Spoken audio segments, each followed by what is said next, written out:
Hello hello, welcome back to our channel Juris talks. हम मिल रहे हैं एक नए मुद्दे के साथ, एक नए टॉपिक के साथ, जो कि काफी ज्यादा कंट्रोवर्शियल आप सुन ही रहे होंगे, काफी चल रहा होगा। इंटरनेट सेंसेशंस, कुछ हमारे इन्फ्लुएंसर्स हैं जिनके बारे में लगातार आपको सुनने को मिल रहा है। It is about India's latent show, जहां पर रणवीर अलाहाबादिया, जिनका एक चैनल भी है जिसपे वो पॉडकास्ट करते हैं, and he is also called as Beer Biceps. यहां पर इसी शो के ऊपर इन्होंने कुछ कंट्रोवर्शियल स्टेटमेंट्स दिए थे, जहां पर आपको तो ऐसे कुछ स्टेटमेंट दिए गए जिसकी वजह से ऑल इंडिया आउटरीच उनको मिला, हेट्रेट उनको मिली, काफी ज्यादा कंट्रोवर्सी हुई। हम जिस ये ऐसा है कि यहाँ एक पोस्टर लगा, आपको नजर आया होगा। तो यहाँ पर बिना जूता जो भी खिलवाड़ कर रहे हैं निश्चित रूप से ये निर्दयी हैं, देशद्रोही हैं। ऐसे लोगों पर सरकार को अपना कानूनी शिकंजा। फ्रीडम ऑफ स्पीच सभी को है, लेकिन हमारी फ्रीडम वहाँ समाप्त हो जाती है जब हम किसी और के फ्रीडम पर यार केबीसी वालों को सिर्फ गाली गलौज वाले कॉमेडी नहीं मिलते हैं क्या? गाली गलौज करने वालों को कोई बच्चन साहब के सामने बैठा तो मुझसे पूछना चाहिए कि ऐसे लोगों को क्या करना चाहिए। मैंने कहा पकड़ के मारना चाहिए, सब गले में बिठा के मुंह काला करके पूरे पूरे गांव में, पूरे शहर। इसको one by one in detail discuss करेंगे। यही हुआ समय रैना के एपिसोड के ऊपर, जहां पर मिस अपूर्वा भी थी, आशीष चंचलानी बड़े यूट्यूबर हैं, और साथ में ही एक और कॉमेडियन जसप्रीत सिंह भी थे। तो ये काफ़ी ज़्यादा कंट्रोवर्सी हुई, जिसके बारे में हम अभी वन बाय वन आराम से बात करेंगे।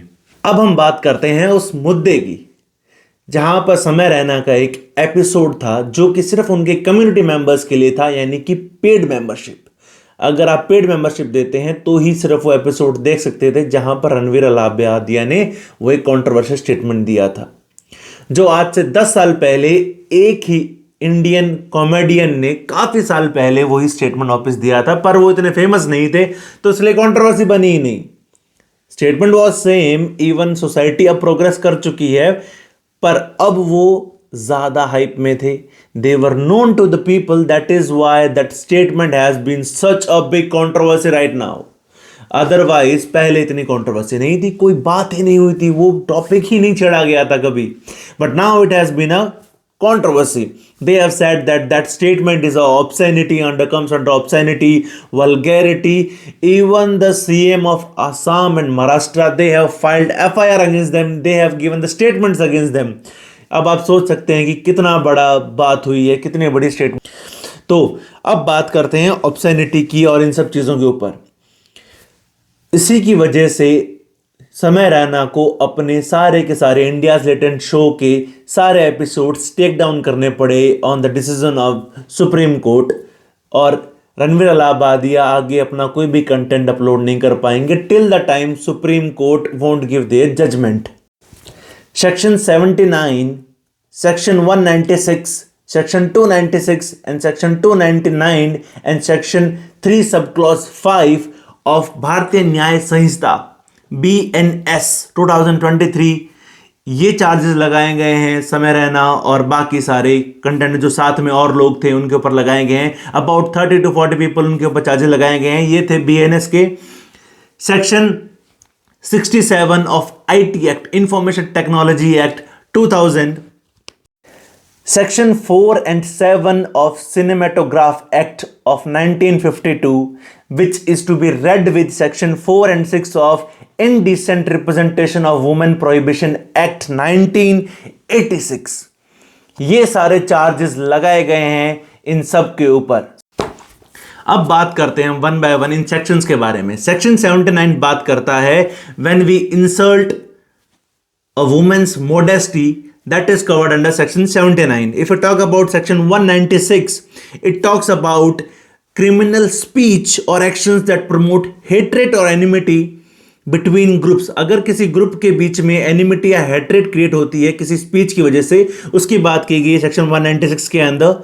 सेक्शन 296 के अंदर बात की जाती है that it deals with any kind of obscene act or songs which are to be done in public places.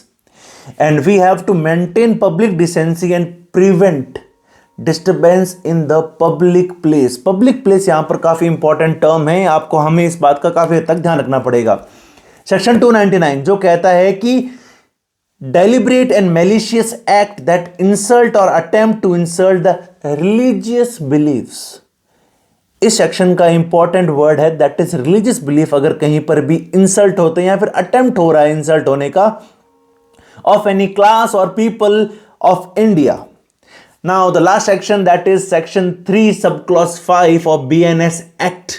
It talks about joint criminal liability when multiple people work. जब काफी लोग एक साथ में एक काम कर रहे हों और एक साथ मिलकर कोई क्राइम करे तब सेक्शन 3 सब क्लॉज 5 लगाया जाता है। अब बात करते हैं जब हम सेक्शन 67 ऑफ IT एक्ट 2000 की, तो वो करता है आपको criminalize the publication and transmission of the obscene material in the electronic form that is talked about in the IT act 2000। अब हम बात करते हैं सेक्शन 4 सिनेमेटोग्राफ एक्ट 1952 के बारे में, जहां पर अगर कोई भी फिल्म पब्लिकली अगर हम लोगों को दिखाना चाह रहे हैं that film should be certified by CBFC that is central board of film certification के द्वारा ऑथोराइज होनी चाहिए, इनके द्वारा सर्टिफाई होनी चाहिए जब हम पब्लिकली भी इनको एग्जिबिट करने वाले हों।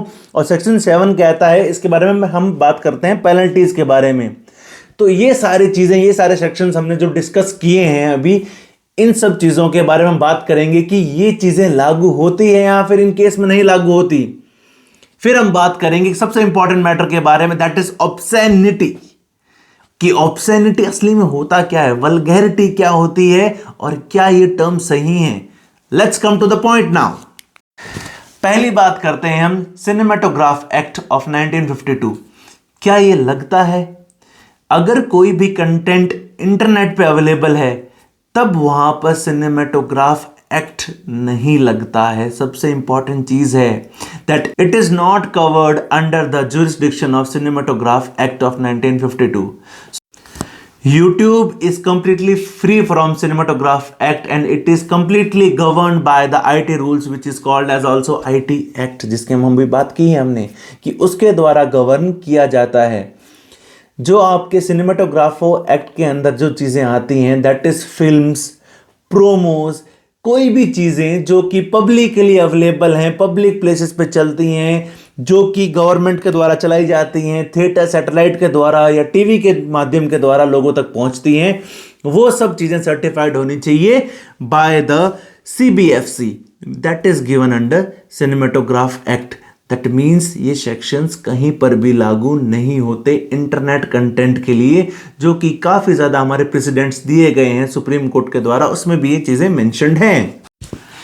अब जैसे कि एक टर्म जो बार बार इस्तेमाल हो रहा है that is called as obscenity. Obscenity vulgar language है, गालियां दे रहे हैं, ऑब्ससेनिटी है, बहुत ही समाज खराब हो रहा है। बिल्कुल सही बात है, समाज खराब हो रहा है, वर्ड्स गलत इस्तेमाल किए जा रहे हैं, समाज पे गलत प्रभाव पड़ रहा है, बिल्कुल सही बात है। अब हम बात करते हैं कि ऑब्ससेनिटी होता क्या है ऑब्ससेनिटी के टेस्ट। सबसे पहले बात करते हैं हिकलिन टेस्ट की, जो कि आया था Regina versus Hicklin in the year of 1868, जहां पर हमने पहला टेस्ट ऑब्ससेनिटी का स्टार्ट किया था, which is called as Hicklin test also, in which it is given that a work can be considered as obscene if any part of it is proven or to degrade individuals whose brains are open to such influences। यानी कि ऐसा कोई भी content जिससे कि किसी की चीज़ें या किसी का ब्रेन इन्फ्लुएंस होता हो नेगेटिवली, जहां पर काफ़ी वे कॉन्सेप्ट था, इतना अच्छे से क्लियर नहीं किया गया था। इसी वजह से in the year of 1965 Ranjit Udeshi versus state of Maharashtra के अंदर 3 मॉडिफिकेशंस ऐड किए गए इसके अंदर, ताकि वो इंडिया के अंदर इंप्लाई किया जा सके। वो 3 मॉडिफिकेशंस क्या थे? Sex and nudity in art and culture can not be evidence of obscenity. यानी कि अगर हम वर्ड सेक्स का इस्तेमाल हो रहा है या फिर कोई आर्ट एंड लिटरेचर की अगर कोई भी चीज़ है तो उसको हम ऑब्ससेनिटी की कैटेगरी में नहीं रखेंगे। और अगर किसी भी कंटेंट की हम बात कर रहे हैं तो वो एक कंप्लीट होल कंटेंट की बात करेंगे। कोई भी हम एक इंस्टेंस पिकअप करके हम डिसाइड नहीं कर सकते कि वो एक ऑब्सीन एक्ट है। और पब्लिकेशन अगर हम कर रहे हैं किसी भी चीज़ का पब्लिक गुड के लिए, समाज के लिए अगर हम किसी चीज का इस्तेमाल कर रहे हैं तो वो ऑब्ससेनिटी के अंदर नहीं आएगा। That was given a landmark judgement by the supreme court in the Ranjit Udeshi versus state of Maharashtra in the year of 1965। ऐसा नहीं है कि सुप्रीम कोर्ट ने वहीं पर अपने जजमेंट्स देकर रोक दिए थे या फिर उसके आगे बात नहीं की गई। सुप्रीम कोर्ट ने उसके बाद भी काफ़ी सारे landmark judgement time to time दिए। 1971 के अंदर K Abbas versus union of India के अंदर एक केस आया था जिसके अंदर लाइफस्टाइल दिखाई गई थी प्रोस्टिट्यूट्स के अंदर। वहां पर भी सुप्रीम कोर्ट ने कहा था the terms of sex and obscenity are not always synonymous, कि यानी कि सेक्स और ऑब्सेनिटी दोनों वर्ड जरूरी नहीं है कि सिनोमिनस हो, सेम हो। It is wrong that merely the mention of word sex, और ये बिल्कुल गलत होगा कि जहां पर हम एक वर्ड सेक्स का इस्तेमाल कर रहे हैं is classified as essentially obscene और इवन इनडिसेंट और इमोरल, कि उसको हम इनडिसेंट, इमोरल या फिर ऑब्सिन बोल दें। यानी कि सुप्रीम कोर्ट ने टाइम टू टाइम हमें बताया है कि ऑब्सेनिटी किसके अंदर आता है और ऑब्सेनिटी का रियल मतलब क्या है। उसी तरीके से अगर आपने एक बहुत बड़ी हस्ती का नाम सुना हो जिनका नाम था फूलन देवी, जिनके साथ बहुत बुरा हुआ था और उनको later on we have called her bandit queen also, जहां पर एक केस आया था Bobby art international versus Om Pal Singh Hoon in the year of 1986, जहां पर मूवी बनाई गई थी बैंडिट क्वीन, जिसके अंदर न्यूडिटी दिखाई गई थी क्योंकि वो जरूरी था समाज को दिखाने के लिए कि कितना बुरा हुआ है और हमें क्या नहीं करना है और हमें किसके खिलाफ स्टैंड लेना है। जो चीज दिखाई गई थी उसके अंदर ये चीज मेंशन थी, तो वहां पर भी सुप्रीम कोर्ट ने कहा the nudity was not shown in the movie to arouse lust among the viewers, यानी कि जो न्यूडिटी दिखाई गई है उसका मतलब यह था कि लोगों के अंदर लस्ट की भावनाएं पैदा करना नहीं था, but to condemn the perpetrators to had done nothing to stop it from happening, यानी कि हमें वो चीजें रोकनी है जो गलत हो रही हैं हमारे समाज में। कभी कभार कुछ चीजें दिखाई जाती हैं just to make you aware that what not to do. हमें हर बार बताया जाता है कि क्या करना है, पर बहुत कम जगहों पर बताया जाता है कि हमें क्या नहीं करना है। वो चीज इसमें बताई गई थी कि हमें क्या नहीं करना है in this supreme court case, and the decision of the court is the proof of intolerance for even such bitter truth in our country। ये दिखाया गया कि हमारी कंट्री के अंदर इतने कड़वे सच भी हम इंटॉलरेट कर रहे हैं। हम क्या कर रहे हैं हमें ये सोचना चाहिए। और 2014 के अंदर जो इतने सालों से जो टेस्ट हम ऑब्सेनिटी का यूज कर रहे थे that was called as Hicklin test, abandon कर दिया गया। Aveek Sarkar versus state of West Bengal वहां पर एक नया टेस्ट लेकर आए, community standard test. Hicklin test को अबेंडन कर दिया गया यहां से और कम्युनिटी स्टैंडर्ड टेस्ट लेकर आया गया ऑब्सेनिटी को चेक करने के लिए कि कम्युनिटी कैसे देखती है उस चीज को, उस समय सोसाइटी की क्या नीड है, कैसे देख रही है, उसके बेस के ऊपर हम देखा जाएगा कि ऑब्सेनिटी का रियल मीनिंग क्या है। वहां से हिकलिन टेस्ट खत्म हुआ और एक नया टेस्ट स्टार्ट हुआ जो कि समाज की नजरों से देखा जाएगा कि कैसा है, और सुप्रीम कोर्ट डिसाइड करेगा फाइनली कि what is the real definition of obscenity. अब अगर हम बात करें तो बिल्कुल ऐसा ही केस आया था 2023 के अंदर, जो हम अभी बात कर रहे हैं कि वल्गर लैंग्वेज का इस्तेमाल हुआ है, ऑब्सेनिटी है और इतनी गंदी बातें की गई हैं। बिल्कुल ऐसा ही केस आया था 2023 के अंदर, जहां पर सुप्रीम कोर्ट के सामने केस आया था। टीवीएफ की प्रोडक्शन थी और उस सीरीज का नाम था college romance.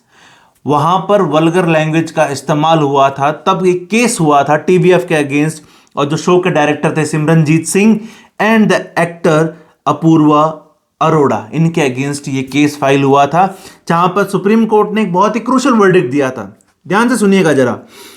That content having profanities or swear word on social media and OTT platforms cannot be regulated by criminalizing it as obscene।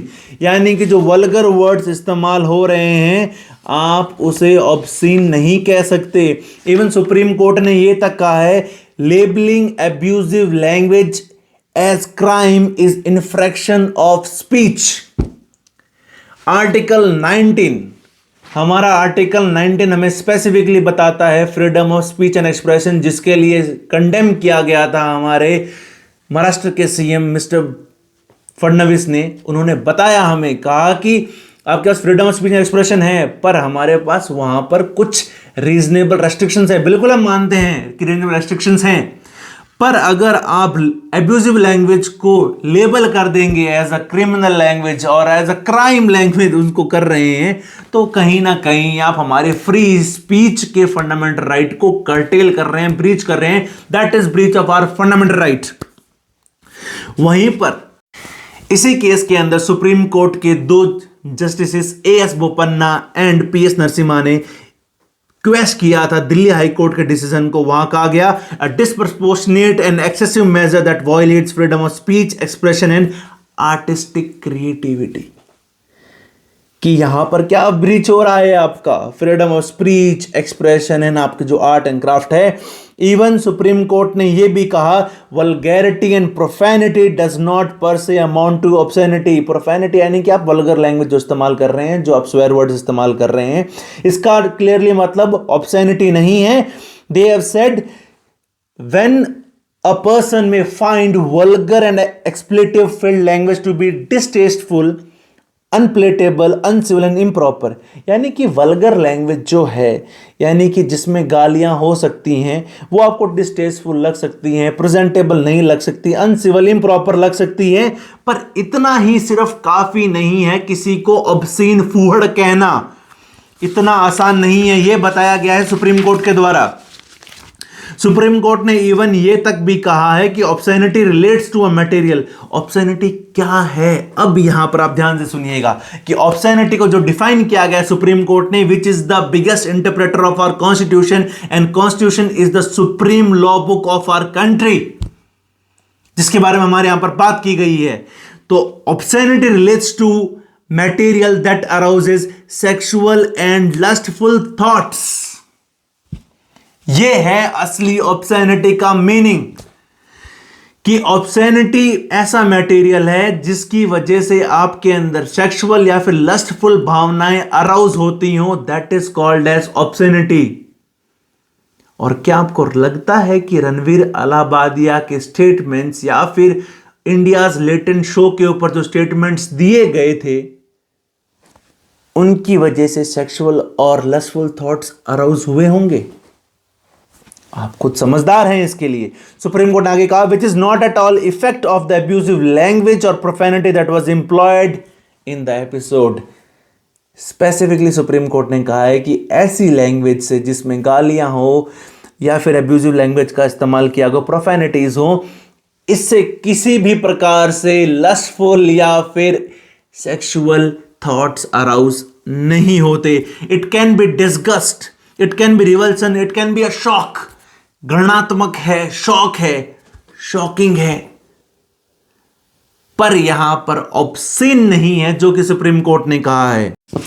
अब हमारे पास जो मुद्दे हैं, जैसे कि कहा गया है कि इंटरनेट पर जो कंटेंट अवेलेबल है, कि स्पेसिफिकली यूट्यूब को कंटेंट को लेकर हमने इतना मुद्दा बना दिया है इस एक शो को लेकर। हाल फिलहाल कुछ सालों पहले की बात है जहां पर हमारे ऑनरेबल एमएलएज, एमपीज पॉर्न देखते पाए गए हैं, पोर्नोग्राफिक वीडियोस देखते हुए पाए गए हैं हमारे पार्लियामेंट के अंदर। क्या वो सही है? उन पे क्या डिसीजंस लिया गया है? किस हद तक लगता है आपको कि वो चीज सही है, जहां पर एक शो के पीछे सीएम्स तक स्टेटमेंट देना पड़ रहा है, पार्लियामेंट के अंदर डिस्कशन हो रही है। यह चीज जब पहले एमपीज, एमएलएज ने की थी, तब वहां पर क्या हुआ? कुछ भी नहीं। हमारे MP, MLAs drunk, complete drunk condition में पार्लियामेंट में अटेंड करने जा रहे हैं हमारी मीटिंग, राज्यसभा, लोकसभा में बैठने जा रहे हैं कंप्लीट ड्रंक सिचुएशन में। उनके ऊपर क्या आपके व्यूज हैं, जो कि टीवी पर भी दिखाया जाता है? उसके बारे में आपको क्या लगता है? क्या वो सही है? इतने अनरिजॉल्व्ड केसेस हैं हमारे एमपीज, एमएलएज, हमारे लेजिस्लेचर, हमारे लॉ मेकर्स के against. There is nothing to be done against them, but we have so much time that we are discussing on the thing for which they have apologised also. India's latent show के जो owners हैं, जो producers हैं, जो लोग हैं, जिन्होंने वजह से रणवीर अलाहाबादिया 2 बार माफी तक मांग चुके हैं। He is getting life threats. तो हम सही हैं? जिस इंसान की वजह से उसने एक गलत स्टेटमेंट दिया, पर अब हम उसको जान से मारने की धमकी दे रहे हैं, उसकी फैमिली को मारने की धमकी दे रहे हैं, हम में और उनमें क्या फर्क है? क्या ये सही हो रहा है अब उनके साथ? क्या ये चीजें सही हैं? क्या हम एक सभ्य समाज में रहने लायक इंसान हैं? आए दिन हमारे देश के अंदर रेप केस, मर्डर केस हो रहे हैं, वो सॉल्व नहीं कर रहे हम। हमारे लिए सबसे इंपॉर्टेंट मुद्दा है कि इंडियाज लेटेंट शो के अंदर रणवीर ललाबादिया ने जो स्टेटमेंट दे दिया, उसके लिए हमें सबसे पहले सॉल्व करना है। हम पुतले जला रहे हैं। क्या ये किस हद तक सही है? हम किस हद तक गिरते हुए जा रहे हैं? क्या हम इस समाज में रहने लायक हैं? क्या कर रहे हैं हम इस समाज के अंदर? अब सबसे बड़ा चैलेंज है हमारी जुडिशरी के अंदर। Let's come to the point now. Emotional होने के बजाय हम लीगली पॉइंट पे बात करते हैं। अब हमारे पास सबसे बड़ा मुद्दा है कि सुप्रीम कोर्ट जो डिसीजन देगा वो अपने प्रेसिडेंट्स के ऊपर देगा, और प्रेसिडेंट्स के अंदर कहीं ना कहीं अब आपको समझ में आ गया कि जो स्टेटमेंट्स दिए गए हैं वो ऑब्सैनिटी के अंदर तो नहीं आ रहे। तो क्या सुप्रीम कोर्ट लोगों के अगेंस्ट जाएगा? तो क्या सुप्रीम कोर्ट अपने पुराने डिसीजन को ही आगे फॉलो करेगा? बट आई गेस कहीं ना कहीं अब जरूरत आन पड़ी है कि हम एक ऑब्सैनिटी की एक क्लियर डेफिनेशन हमें मिले, so that we will get to know कि रियल में ऑब्सैनिटी है क्या। हमारे लीगल सिस्टम को अब इस चीज को समझना पड़ेगा। हमारे इंडियन लॉज के अंदर ऑब्सैनिटी कहीं ना कहीं मेंशन्ड है, ठीक ठाक उसका एक्सप्लेनेशन भी है, सुप्रीम कोर्ट ने एक्सप्लेन भी किया है, पर आज भी इंटरनेट कंटेंट पे ऑब्सैनिटी लॉज का जो इंप्लीकेशन है वो आज भी काफी ज्यादा फिशी है, काफी ज्यादा वेग है। अब जरूरत पड़ गई है कि अब इन चीजों का क्लियर आउट होना बहुत जरूरी है, and we will follow it up. अभी 11th of March and 16 of March को समय रैना और उनके बाकी साथी जो लोग आए थे इंडियाज लेटेंट शो पे, उनकी सुप्रीम कोर्ट के सामने हियरिंग है, and we will get to know and we will very soon get to find out that what is the Supreme Court's decision regarding this controversial issue which is going on in our country. So बने रहिए हमारे साथ jurist talks पर, कुछ ऐसे ही नए और मुद्दों पर मिलेंगे। Don't forget to like, share and subscribe, and please, yes, once again, I would like to request you, आपका इस कंट्रोवर्सी के ऊपर क्या व्यू है, प्लीज कमेंट करके बताइए, and we will be happy to have your comments below, and we will happy to know what the country thinks, what you people think about us. Thank you everyone for joining us. Thank you everyone.